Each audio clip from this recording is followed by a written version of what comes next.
தமிழகத்தினுடைய மிகச்சிறந்த கதை சொல்லி எழுத்தாளர் திரு பவா செல்லதுரை அவர்களை அன்புடன் வருக வருக என வரவேற்பதில் மிக மகிழ்ச்சி அடைகின்றோம்.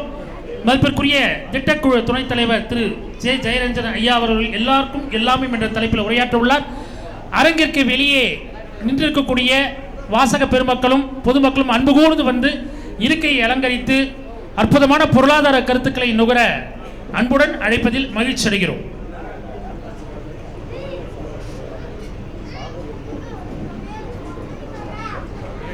முதலாவதாக வரவேற்புரை.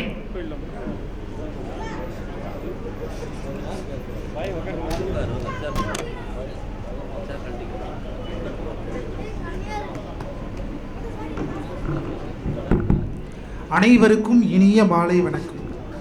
இரவு வானை அழகு செய்யும் விண்மீன்களைப் போல இக்கூட்டத்தினை அழகு செய்து கொண்டிருக்கும் உங்கள் அனைவரையும் வரவேற்பதில் நான் பெரும் மகிழ்ச்சி அடைகிறேன்.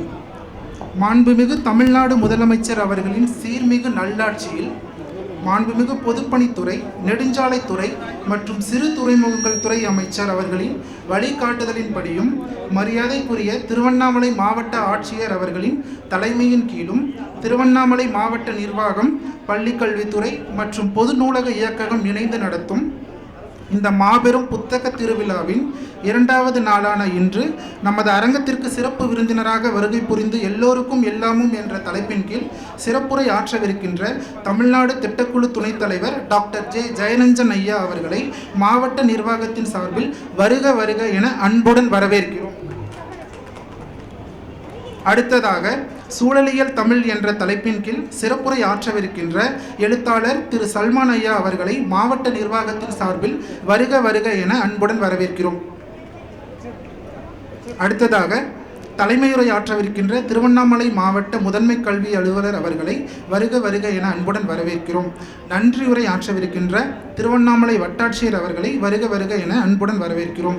நிறைவாக இங்கு திரளாக கூடியிருக்கின்ற புத்தக வாசகர்கள், பொதுமக்கள், மாணவ செல்வங்கள், ஆசிரியர் பெருமக்கள், பத்திரிகை மற்றும் ஊடக நண்பர்கள், அரசு அலுவலர்கள், காவல்துறையினர் ஆகிய அனைவரையும் மாவட்ட நிர்வாகத்தின் சார்பில் வருக வருக என அன்புடன் வரவேற்கிறோம். நன்றி, வணக்கம். நல்லதொரு வரவேற்புரை வழங்கிய ஐயா அவர்களுக்கு நெஞ்சார்ந்த நன்றிகளை கூறிக்கொண்டு அடுத்ததாக தலைமை உரை ஆற்ற வருகிறார்.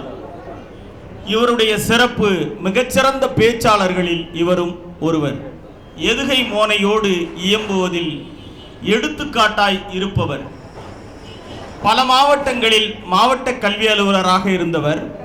முதல் முறையாக அரியலூரில் பொறுப்பு முதன்மை கல்வி அலுவலராக அறிவிக்கப்படுகிறார்.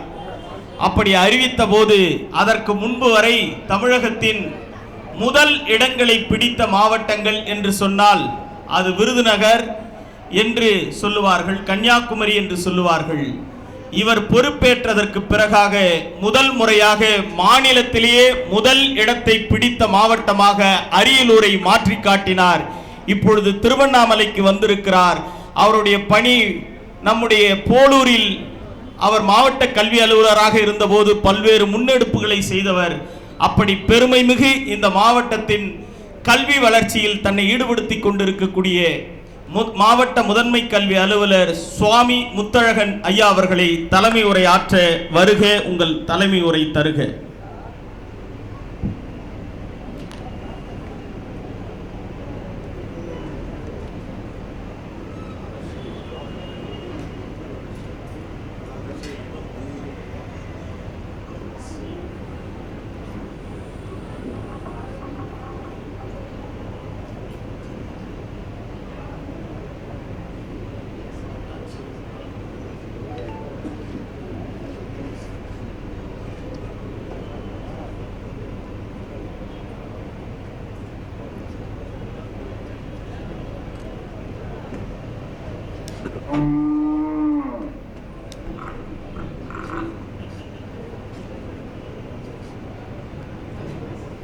மாண்புமிகு தமிழ்நாடு முதலமைச்சர் அவர்களின் வழிகாட்டுதல்படி மாண்புமிகு பொதுப்பணித்துறை, நெடுஞ்சாலைத்துறை, சிறு வணிகத்துறை அமைச்சர் அவர்கள் திறந்து வைத்து மதிப்பிற்கும் மரியாதைக்கும் உரிய திருவண்ணாமலை மாவட்டத்தின் ஆட்சியர் ஐயா அவர்கள் தலைமையில் துவங்கி மிகச் சிறப்பான முறையில் அரங்கேறி வருகின்ற இந்த நிகழ்ச்சி திருவண்ணாமலையில் புத்தக திருவிழா என்பது நிகழ்ச்சி. இதில் கலந்து கொண்டால் அனைவருக்கும் கிடைக்கிறது மகிழ்ச்சி. இங்கே இவ்வளவு நபர்கள் கண்டுகளிப்பதால் இதுவே சிறந்த நிகழ்ச்சி என்பதற்கு சாட்சி. இப்படிப்பட்ட நிகழ்ச்சியில் பங்கேற்று நமக்கு பல்வேறு விஷயங்களை வழங்க வந்துள்ள சிறப்பு விருந்தினராக வருகை புரிந்துள்ள தமிழ்நாடு திட்டக்குழு துணைத் தலைவர் எல்லோருக்கும் எல்லாம் கிடைக்க வேண்டும் என்ற ஒரே தலைப்பில் நமக்கு பல்வேறு அறிவுரைகள் வழங்க வந்துள்ள மதிப்பிற்கு மரியாதைக்குள்ள ஐயா டாக்டர் ஜெயரஞ்சன் ஐயா அவர்களை வருக வருக என்று வரவேற்கிறோம். அடுத்ததாக சூழலியல் தமிழ் என்றாலே இயல் இசை நாடகம். இங்கே புத்தக கண்காட்சி தானே நடைபெறுகிறது. இங்கே பல்வேறு நடனங்கள் நாட்டியங்கள் இப்படிப்பட்ட நிகழ்ச்சி எல்லாம் நடக்கிறது. இதற்கு என்ன காரணம் என்று பார்க்கும்பொழுது தமிழ் என்றால் இயல் இசை நாடகம், இந்த மூன்றும் சேர்ந்தது தான் தமிழ். அப்படிப்பட்ட தமிழை முத்தமிழறிஞர் அவர்கள் பெற்றிருப்பதோடு இந்த அரங்கிலும் அரங்கேற்றி இருக்கிறோம். அப்படிப்பட்ட நிகழ்ச்சி சூழலியல் தமிழ் என்னும் நிகழ்ச்சிக்கு வருகை புரிந்துள்ள எழுத்தாளர் சல்மான் கான் அவர்களை கல்வித்துறை சார்பில் மாவட்ட நிர்வாகத்தின் சார்பில் வருக என்று வரவேற்கிறோம். அடுத்தது இங்கு வரவேற்புரை ஆற்றிய மதிப்பிற்கு மரியாதைக்குரிய திருவண்ணாமலை மாவட்டத்தின் பயிற்சி துணை ஆட்சியர் பல்வேறு நிகழ்ச்சிகளை முன்னெடுப்புகளாக கொண்டு செயல்படக்கூடியவர் செயலாற்றி வருகிறார். அவர்களையும் நம்முடைய அமைப்பின் சார்பாக வருக என்று வரவேற்கிறோம். அடுத்ததாக தாதர்ஷா ஐயா அவர்களை வருக என்று வரவேற்கிறோம். முருகையன் ஐயா அவர்களையும் வருக என்று வரவேற்கிறோம். சீனி கார்த்திகேயன் ஐயா அவர்களையும் வருக என்று வரவேற்கிறோம். மதிப்பிற்குரிய பாவா செல்லத்துறை ஐயா அவர்களையும் வருக என்று வரவேற்கிறோம். திருவண்ணாமலை வட்டத்தின் வட்டாட்சியர் ஐயா அவர்களையும் வருக என்று வரவேற்கிறோம். அதாவது அல்ல குறையாத செல்லும் கல்வி, அதை அள்ளி தருகிறோம் என்று சொல்லி நமது மாவட்டத்தில் ஊரெங்கும் அமைந்துள்ளது பள்ளி. நாம் எதிர்பார்ப்பது என்னவென்று சொன்னால், அதாவது இங்கே வருகை புரிந்த அனைத்து நல்ல உள்ளங்களுக்கும் இந்த என்னுடைய முதல் கண் மாலை வணக்கத்தை தெரிவித்துக் கொள்கிறேன். வணக்கம் வணக்கம் வணக்கம். நீங்கள் அனைவரும் இந்த நிகழ்ச்சியோடு இணக்கம் உங்களிடத்திலே இல்லவே இல்லை. அந்த என்ன சொல்றது, தயக்கம். அதாவது கல்வி, மாணவர்கள் பெற வேண்டியது கல்வி, அதில் வரக்கூடாது தோல்வி. அப்படி வந்துட்டால் நம்மெல்லாம் கேட்போம் சேர்ந்து 1008 கேள்வி. எனவே அப்படிப்பட்ட கேள்வியை நிகழ்த்துவதற்கு நாங்கள் தயார் நிலையில் இருக்கிறோம். அதாவது மாணவர்கள், பள்ளிக்கு வருகின்ற மாணவர்கள் அனைவருக்கும் தரப்படுவது புக்கு. அதை படிச்சுட்டா கிடைக்கும் லக்கு, இல்லைன்னா அவன் ஆயிடக்கூடாது மக்கு. இதுதான் நம்முடைய நோக்கம். அதாவது மாணவர்கள் நன்றாக படிக்க வேண்டும், அதுதான் நம்முடைய நோக்கம். அதற்காக தான் நம்ம கொடுக்குற ஊக்கம். ஆனால் அவர்கள் படித்ததுக்கு அப்புறம் தான் அவங்க பெற வேண்டும் தூக்கம். அதுதான் நம்ம அங்கே ஏற்பட்டக்கூடாது தாக்கம். இதுதான் நம்முடைய நோக்கம். எனவே அருமையான மாணவ செல்வங்களே, நீங்கள் அனைவரும் நன்றாக படித்து நல்ல வேலையை தேர்ந்தெடுத்து செய்வதற்காக பல்வேறு அமைப்புகளை, அதாவது பல்வேறு நிகழ்ச்சிகளை கல்வித்துறையில், பள்ளி கல்வித்துறையில் அமைச்சர் அவர்கள், மாண்புமிகு அமைச்சர் அவர்களும் தமிழக முதலமைச்சர் அவர்களும் முக்கியத்துவம் அளித்து பல்வேறு திட்டங்களை வழங்கியிருக்கிறார்கள். கல்வியை பெற வேண்டும் என்பதற்காக book, note, uniform, chappal, bus pass, இப்படி 14 திட்டங்கள். இதெல்லாம் போய் சேர்ந்துச்சா நாங்கள் அடிக்கிறோம் வட்டங்கள். ஏன்னா அவங்க கடைசியாக வாங்க வேண்டியது பட்டங்கள். இதுதான் அரசினுடைய திட்டங்கள்.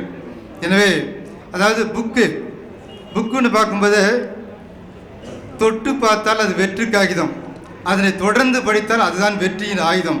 எனவே அந்த ஆயுதத்தை நாம் திறம்பட எடுத்துக்கொள்ள வேண்டும். திருவண்ணாமலை மாவட்டத்தில், திருவண்ணாமலையில் இது கலைஞர் அரங்கம். இங்கு வந்து பார்த்தால் இது அறிவின் சுரங்கம். இதில் உள்ளே நுழைந்த புத்தகத்தை திறந்தால் நமது மனது நிறையும், நம்முடைய அல்லல்கள் அத்தனையும் குறையும். இதற்காகத்தான் நமக்கு திருவள்ளுவர் பல்வேறு விதங்களில் நமக்கு அறிவுரைகளாக 1330 வழங்கியிருக்கிறார். எதற்கு? எனவே இவற்றை திறம்பட பள்ளிகளில் செயல்படுத்த வேண்டும் என்று நமக்கு அறிவு கட்டளை இடப்பட்டுள்ளது. எனவே எனைத்தானும் நல்லவை கேட்க அனைத்தானும் ஆன்ற பெருமிதரும். நல்ல விஷயங்களை கேட்டுக்கிட்டே இருக்கணும். நல்ல விஷயங்களை எப்படி கேட்கணும், இல்லை எப்படி நம்மகிட்ட இருந்து வரும்னு பார்த்தா அதுக்கு தான் அந்த வச்சிருக்கிறாங்க புத்தகம். இதுக்கு அங்கே இருக்கு நாம் வைக்க வேண்டிய நூலகம். இதுதான் தமிழகம் தாயகம். எனவே ஒவ்வொரு பள்ளியிலும் அமைந்துள்ளது நூலகங்கள். அங்கே இருக்கிறது புத்தகங்கள். அதற்கு சென்று வாசிப்போம், புத்தகங்களை நேசிப்போம், அப்புறம் என்ன படித்தோம் என்று யோசிப்போம். இப்படி யோசித்தாலும் வாசித்தாலும் நமக்கு நல்ல வாழ்க்கை அமையும். எனவே வாசிப்பதை முக்கிய பங்காக வைத்துக்கொண்டு மிகச்சிறந்த வகையில் நாம் வாசிப்பதற்கு அனைத்து மாணவர்களையும் ஊக்கப்படுத்த வேண்டும். அதாவது கற்க கற்கன்னு சொல்கிறோம். எது வரைக்கும் கற்க?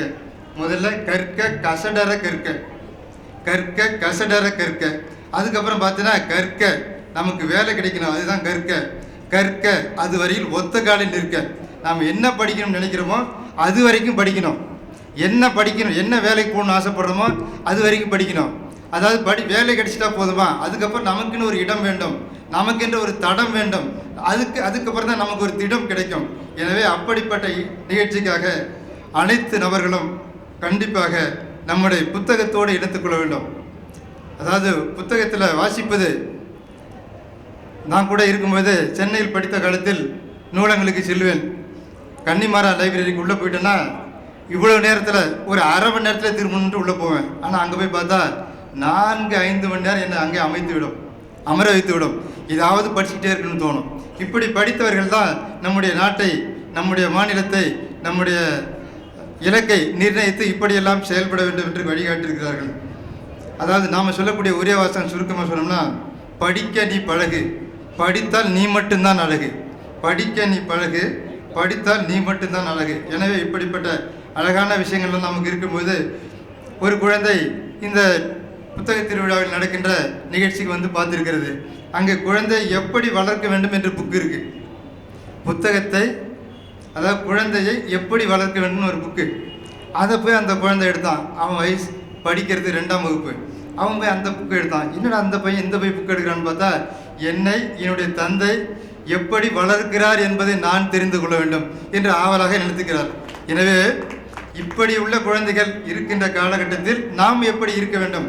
பெற்றோர்களாக, நண்பர்களாக, உற்ற தோழனாக, சுற்றத்தாராக எப்படியெல்லாம் நாம் இருக்க வேண்டும் என்பதை தீர்மானித்துக் கொண்டு நாம் சிறப்பான முறையில் செயல்பட வேண்டும். இங்கு உள்ள புத்தகங்களை நன்றாக வாசித்தால் நம்முடைய வாழ்க்கை சிறப்பாகவும் செம்மையாக அமையும். பல்வேறு விஷயங்களை எடுத்து வழங்குவதற்காக வருகை வந்துள்ள மதிப்பிற்கு மரியாதைக்கு உள்ள ஐயா சிறப்புரை ஆற்ற வந்துள்ள அவர்களை வருக என்று வரவேற்று இந்த வாய்ப்புக்கு நன்றி கூறி, அதாவது அரசு பள்ளி மாணவர் சொன்னால் அவங்கள்ட்ட உள்ளது வறுமை, ஆனால் அவங்க பள்ளிக்கூடத்துக்கு வந்துட்டாங்கன்னா அவங்களுக்கு கிடைக்கும் திறமை, அவங்கள்ட்ட இருந்து கிடைக்கும் பெருமை. நல்ல மதிப்பெண்ணோடு எடுத்து தேர்ச்சி பெற்றால் கிடைக்கும் பெருமை. இப்பொழுது தான் அந்த நூலகத்துக்குள்ளே உள்ளே போனேன். அங்கே போய் பார்த்தா ஒரு புத்தகம் இருக்குது.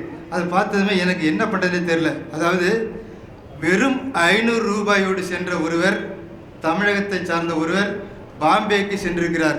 அவர் 3600 கோடிக்கு சொந்தக்காரராக மாறியிருக்கிறார். அதற்கு காரணமாக இருப்பது அந்த புத்தகம்தான், என்னை வழிகாட்டியது ஆசிரியர்கள் தான். எனவே அப்படிப்பட்ட வாக்கியங்கள் எல்லாம் அங்கே இருக்கிறது. சாதாரண 500 எங்கே, 3600 கோடி எங்கே? இப்படியெல்லாம் வளர்ந்திருக்கிறார்கள். இது அவருடைய வாழ்க்கை எப்படி அமைந்திருக்கிறது, எப்படி படிக்க வேண்டும், நான் என்ன நினைக்கிறோமோ. அதாவது புத்தகத்தில் போனால் வாசிக்கலாம், புத்தகத்தை வாசிக்கலாம், புத்தகத்தை நேசிக்கலாம், புத்தகத்தில் என்ன படித்தோன்னு பேசிக்கலாம். இதுதான் பேசிக்காக நமக்கு வேண்டும். அப்படி பார்க்கும்போது புத்தகத்தை வாசிக்கலாம், ஆனால் புத்தகத்துக்குள்ளே விட்டுட்டு வெளியே போனால் வாசிக்கலாம் என்று ஒன்று சொல்லுகிறது. என்னது? நம்மிடத்திலே உள்ள செல்போன் சொல்லுகிறது வாசிக்கலாம். இந்த ஒரு 5 நிமிடம் அதை பார்த்து விட்டு வெளியேறலான்னு பார்த்தா 50 நிமிடமாக அமர வைத்து விடும். ஒரு 10 நிமிடம் அதை பார்த்து விட்டு செல்லலான்னு பார்த்தா நம்மளை எவ்வளோ நேரம் நாம் அடுத்த நிகழ்ச்சிக்கு எங்கே போகணும்னு திட்டமிட்டோமோ அது எல்லாம் திட்டம் மட்டமாகிவிடும். எனவே புத்தகங்களை நன்றாக படித்து வாழ்க்கை தரத்தை உயர்த்தி கொண்டு பல்வேறு அறிஞர் பெருமக்களுடைய செயல்பாடுகள் எப்படி செய்யலாம் என்பதையெல்லாம் தெளிவுபடுத்தி இருக்கின்ற அந்த நிகழ்ச்சிக்கு முக்கியத்துவம் கொடுத்து வாய்ப்புக்கு நன்றி கூறி விடைபெறுகிறேன். நன்றி, வணக்கம். அருமையான உரை. ஐயா அவர்களை பேசச் சொன்னால் இனிமையாக இன்னும் பல மணி நேரம் கூட பேசுவார். ஆனால் சிறப்பு விருந்தினர்களின் நேரத்தை கருத்தில் கொண்டு சுருக்கமாக தன்னுடைய கருத்துக்களை எடுத்துரைத்த முதன்மை கல்வி அலுவலர் ஐயா அவர்களுக்கு மாவட்ட நிர்வாகத்தின் சார்பாகவும், மீண்டும் பள்ளி கல்வித்துறையில் முதன்மை கல்வி அலுவலர் ஐயா அவர்களுக்கு நூலகத்துறையின் சார்பாகவும், மாவட்ட ஆட்சித்தலைவர், மாண்புமிகு பொதுப்பணித்துறை மற்றும் நெடுஞ்சாலைத்துறை அமைச்சர் அவர்களின் சார்பாக நெஞ்சார்ந்த நன்றியையும் வாழ்த்துக்களையும் தெரிவித்துக் கொண்டு அடுத்து வருகிறார் இவர் சிறகன். 12 ஆண்டு காலமாக பறவைகளை பற்றிய ஒளிப்படங்கள் எடுத்து அது சார்ந்த ஆய்வுக் கட்டுரைகளையும் வெளியிட்டு வருகிறார். புள்ளினங்களையும் அதன் தமிழ் பெயர்களையும் ஆய்வு செய்து வருகிறார். ஜவ்வாது மலை பறவைகள் கடந்த 7 ஆண்டு காலமாக அவற்றில் எத்தவிதமான பறவைகள் இந்த ஜவ்வாது மலையில் மட்டும் தனித்துவமாக இருக்கிறது என்பதை அவதானித்துக் கொண்டிருக்கிறார். மகிழம் தமிழ்ச்சங்கத்தினுடைய பொருளாளராக விளங்கி கொண்டு மிகச்சிறப்பான தமிழ் பணிகளை ஆற்றி வரக்கூடிய சிறகன் அவர்களே, வருக, உங்கள் சூழலியல் உரை தருக.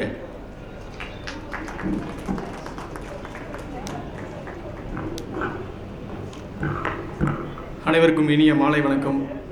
மேடையிலே அமர்ந்திருக்கக்கூடிய மதிப்புமிகு ஐயா ஜெயரஞ்சன் அவர்களுக்கு இந்த நேரத்திலே வணக்கத்தை தெரிவித்துக் கொண்டு, எங்கள் மாவட்டத்தினுடைய முதன்மை கல்வி அலுவலர் அவர்களுக்கும் வணக்கத்தை தெரிவித்துக் கொண்டு, அன்பு நண்பர் ஆட்சியராக பயிற்சியில் இருக்கக்கூடிய நண்பர் அவர்களுக்கும் வணக்கத்தை தெரிவித்துக் கொண்டு, இந்த நிகழ்வை கேட்பதற்காக வந்திருக்கக்கூடிய திருவண்ணாமலையின் மிக பெரும் ஆளுமைகளாக அமர்ந்திருக்கக்கூடிய உங்கள் அனைவரையும் இந்த நேரத்திலே வணக்கத்தை கூறிக்கொண்டு, எனக்கு நான் பேசணும் அப்படின்னு நினைக்கிற எனது தலைப்பு வந்து பார்த்தீங்க அப்படின்னா, தமிழ் மொழியில் புள்ளினங்கள் அப்படின்னு தான் பேசணும்னு இருந்தேன். ஆனால் அதை விட மிக முக்கியமாக இந்த நேரத்தில் ஒரு விஷயத்தை பேச வேண்டும் என திடீரென நினைத்து பாலமுருகன் சார் இடத்துல சொன்னேன். அரசியலாகத்தான் இருக்கும். இது ஆல்ரெடி முன்னமே திருவள்ளுவருக்கு சாயம் பூசியாச்சு, அடுத்து பெரியாருக்கு பூசிக்கிட்டு இருக்காங்க, இப்போ வந்து தொல்காப்பியத்துக்கு சாயம் பூச ஆரம்பிச்சிருக்கிறாங்க. இந்த நேரத்தில் சூழலியல் தமிழ் என்று பேசினால் மிக சரியாக இருக்கும். இதுதான் பேச வேண்டிய இடம் என்று நினைத்தேன்.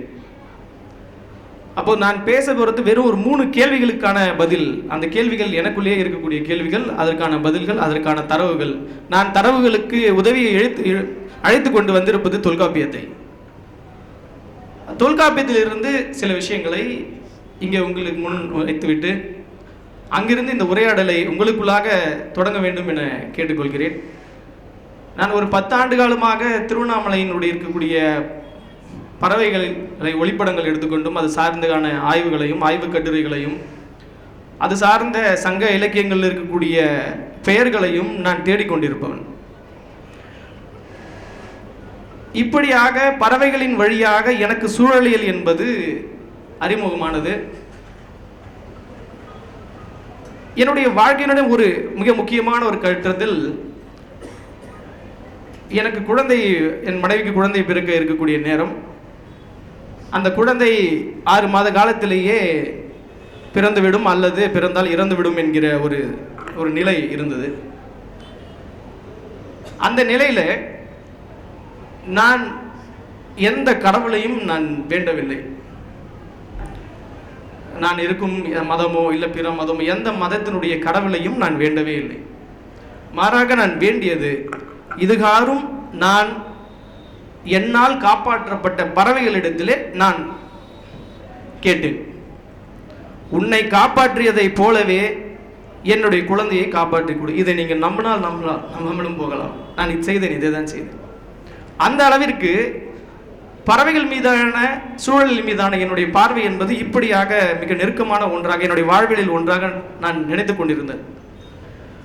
இந்த நிகழ்வுக்கு பிறகு நான் ஏன் போய் ஒரு பறவை இடத்துல போயிட்டு என் மகளை காப்பாற்றி கொடு என நான் ஏன் கேட்க வேண்டும்?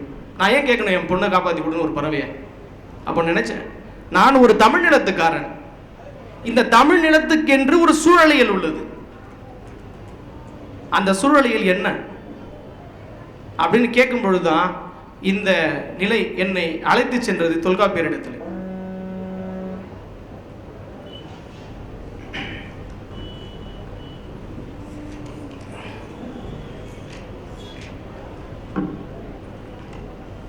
அப்போதுதான் நான் மெல்ல மெல்ல உணர ஆரம்பித்தேன், தமிழ் ஒரு சூழலியல் மொழி. இயல் இசை நாடகம் என சொல்கிறோமே, அதை விட தமிழை ஒரு சூழலியல் மொழியாக சொல்ல வேண்டும் என்பது சமீபத்தில் மகிழும் தமிழ் சங்கத்தின் சார்பாக ஒரு நூல் அறிமுக கூட்டத்தில் நான் நக்கீரன் ஐயா அவர்களுடைய ஒரு நூலை பற்றி நான் பேசினேன். அந்த நூலை படித்து கொண்டிருக்கும் பொழுது எனக்குள் நான் முன்னமே தொல்காப்பியத்தை பற்றி வாசித்து வைத்திருந்த சூழலியல் தேடிக்கொண்டிருந்த இடத்துல திரும்பவும் நான் ஆரம்பித்த நேரத்தில் சில விஷயங்களை எடுத்து வைத்திருக்கிறேன். அதாவது தமிழை வந்து பார்த்தீங்கன்னா, இந்தியா முழுக்க இருக்கக்கூடிய நிலத்துக்காரர்கள் அந்த நிலத்தை தான் தாயாக பாவிப்பார்கள். ஆனால் நாம் மட்டும்தான் இந்த மொழியை தாயாக நாம் பாவிக்கிறோம். 1891 மனோன்மணியம் சுந்தரனார் தன்னுடைய மனோன்மணியம் என்கிற ஒரு நாடகத்தில் அங்குதான் அந்த நீராறும் கடலெடுத்த என்கிற நம்மளுடைய தமிழ்தாய் வாழ்த்தை அறிமுகப்படுத்துகிறார். அன்றிருந்து நமக்கு தமிழ் அணங்காக நம்ம தொடர்ந்து கொண்டே இருக்கிறோம். ஆக தமிழ் மொழியைப் போல சூழலியலை இவ்வளவு நெருக்கமாக அணுகிய ஒரு மொழி ஏதேனும் உண்டா என்றால் அது சந்தேகம்.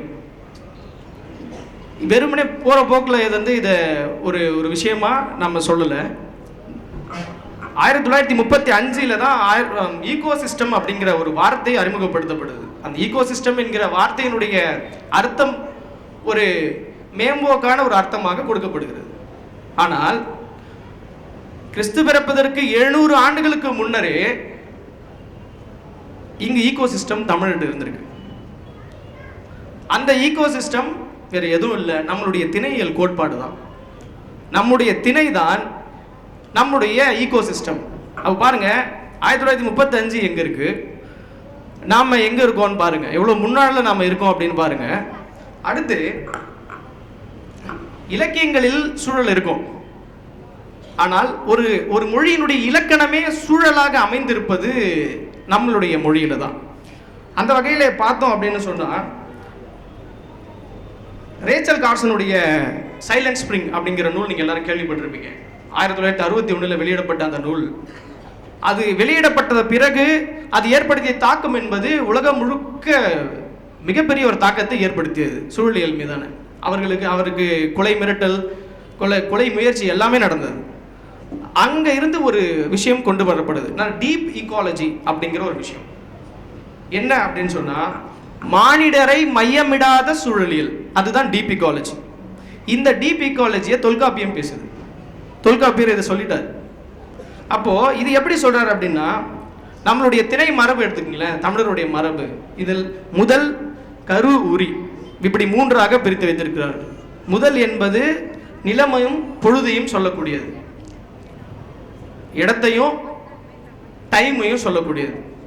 இந்த ரெண்டுத்தை மையப்படுத்தி ஒரு 14 விதமான கருப்பொருட்கள் வைக்கப்படுது. அதுல தான் தெய்வம், உணவு, பறவை, விலங்கு, தொழில், பண் இது மாதிரியான விஷயங்கள் வருகிறது. அடுத்து இதரோடு சார்ந்த ஒழுக்கம், உரி என்று சொல்லக்கூடிய விஷயங்கள் வருகிறது. அப்போ நிலத்திற்கும் பொழுதுக்கும் தொடக்கம் என்பதே இல்லை. அது வந்து பாத்தீங்கன்னா, இந்த படைப்பு கடவுள் அப்படின்னு ஒரு வார்த்தை சொல்லுவாங்க, காட் பார்ட்டிசிபிள் அப்படின்னு. அந்த காட் பார்ட்டிசிபிள் அப்படிங்கிற விஷயம் தொல்காப்பியத்தில் இல்லை, தமிழில் இல்லை அப்படின்னு தொல்காப்பியர் சொல்றாரு. அப்படி சொல்றதுனால தான் என்னவோ தொல்காப்பியம் இப்ப கையில் எடுத்திருக்கிறாங்க. தொல்காப்பியத்தை விட முன்னதாக யாரோ ஒருவர் இருந்தார், அவர் தான் வந்து இதையெல்லாம் செய்தார்கள் இப்பொழுது பேச்சு ஆரம்பித்திருக்கிறது. அப்போ காலம், பொழுது, ஒழுக்கம், விலங்குகள், தாவரம் முதலிய முதல் உரி கருப்பொருட்கள் இடையே ஏற்படும் இன்ட்ராக்ஷன், இந்த முதல், கரு, உரி இந்த 3 சொல்றோம் பாத்தீங்களா, இதுக்குள்ள நடக்கக்கூடிய இன்ட்ராக்ஷன் தான் இன்னைக்கு நம்ம ஈகாலஜின்னு சொல்றோம், ஈகோசிஸ்டம்னு சொல்றோம். இதை தொல்காப்பியம் திணையியல் கோட்பாடு என்று சொல்கிறது. அப்படி இப்படிப்பட்ட ஒரு தமிழ் மொழியில நாம வந்து சங்க இலக்கியம் என்று சொல்றோம். ஆய்வாளர் குமார் என்ன சொல்றாருன்னா, இதை சங்க இலக்கியம் என்று அழைக்காதீர்கள், இதை திணை இலக்கியங்கள் என்று அழைங்கள் அப்படிங்கிறார். ஏன் இதை திணை இலக்கியங்கள் என்று சொல்லணும் அப்படின்னா, அது ஒரு காரணமா இப்படி சொல்றார். என்னன்னா, மனிதர் வாழும் நிலம், நிலைத்திணை, அதாவது தாவரம்னு சொன்னா நம்ம இங்கிலீஷ்ல ஃப்ளோரான்னு சொல்றோம். அடுத்து இயங்கு திணை, ஃபானா, விலங்குகள், இது எல்லாம் சேர்ந்ததுதான் ஒரு திணை என்று சொல்றதால் அந்த இலக்கியங்களை சங்க இலக்கியங்கள் அல்ல, அது திணை இலக்கியங்கள் என்று சொல்லுங்கள் அப்படின்னு சொல்றாரு. இந்திய இலக்கிய கோட்பாடு என்கிற நூலில் ஐயப்ப பணிகர் இப்படி சொல்றார், ஒரு வார்த்தை சொல்றார். ஒருவேளை உலகிலேயே வேற எந்த மொழிகளிலும் இது போன்றதொரு சூழலியல் இலக்கிய கொள்கை முற்காலத்திலேயே தோன்றவில்லை என்பதால் திணை கோட்பாடு நம்மால் பயன் கொள்ள வேண்டிய ஒரு கோட்பாடாகும். உலகத்தில் வேற எங்கேயுமே இந்த மாதிரியான ஒரு கோட்பாடு ஏற்படலை. இது என்ன கோட்பாடுன்னு உங்களுக்கு தெரியும். திணையில் தொல்காப்பியம் நமக்கு தெரியும், நாம் எல்லாரும் அறிந்திருப்போம். இப்படியான கோட்பாடு உலகத்தில் வேறு எங்கேயும் இல்லை. அதனால் நாம் அது முழு அட்வான்டேஜ் அதிலிருந்து எடுத்துக்கிட்டு நம்ம அதை பயன்படுத்தலாம் அப்படின்னு ஐயப்ப பணிகர் சொல்கிறார். இதில் முதல்ல இது நான் முதல் 3 கேள்விகள் சொன்னேன். முதல் கேள்வி, தமிழ் ஏன் ஒரு சூழலியல் மொழின்னு சொல்கிறதுக்கான ஒரு விஷயத்தை நான் முன்வைத்திருக்கிறேன். ரெண்டாவது, தமிழ் ஒரு சூழலியல் மொழியா அல்லது கடவுளின் மொழியா அப்படின்னு ஒரு 2வது கேள்வியிலிருந்து நம்ம ஆரம்பித்தோம் அப்படின்னு சொன்னால், சமஸ்கிருதம் இயற்கை கடவுளின் செயல் அப்படின்னு சொல்லுது. சமஸ்கிருதம் இயற்கை கடவுளின் செயல் அப்படின்னு சொல்லுது. ஆனால் தமிழ் அப்படி கூறவில்லை. தமிழ் எப்பொழுதும் இயற்கையை அதனுடைய செயல் என்று சொல்லவே இல்லை. மாறாக இப்படி சொல்கிறது, நிலம் தீ நீர் வளி விசும்போடு 5ம் கலந்த மயக்கம் உலகம் ஆதலின் அப்படின்னு சொல்லுது. இந்த 5 இந்த 5 பூதங்கள் தான் உலகம் அப்படின்னு சொல்லுது. அடுத்து இந்த 5 பூதங்களையும் சொல்றதோட நிறுத்தல. இந்த 5 பூதங்களும் இயற்பியல், பிசிக்ஸ். இந்த பிசிக்ஸோட இவை கலந்து, இது 5ம் கலந்து ஒரு வேதிவினையை உருவாக்குறது, ஒரு கெமிஸ்ட்ரி. இந்த பிசிக்ஸும் கெமிஸ்ட்ரியும் சேர்ந்து ஒரு பயாலஜியை உருவாக்குது. அப்படி உருவாக்குறதுனால தான் இந்த உலகம் அப்படின்னு தொல்காப்பியம் நிறுவுது. அப்புறம் இயற்கைக்கு தெய்வீக ஆற்றல் இருக்கிறது, இந்த மாதிரியான கருத்துக்கள் தொல்காப்பியத்தில் சொல்லப்படலை. அது பக்தி இலக்கியத்தினுடைய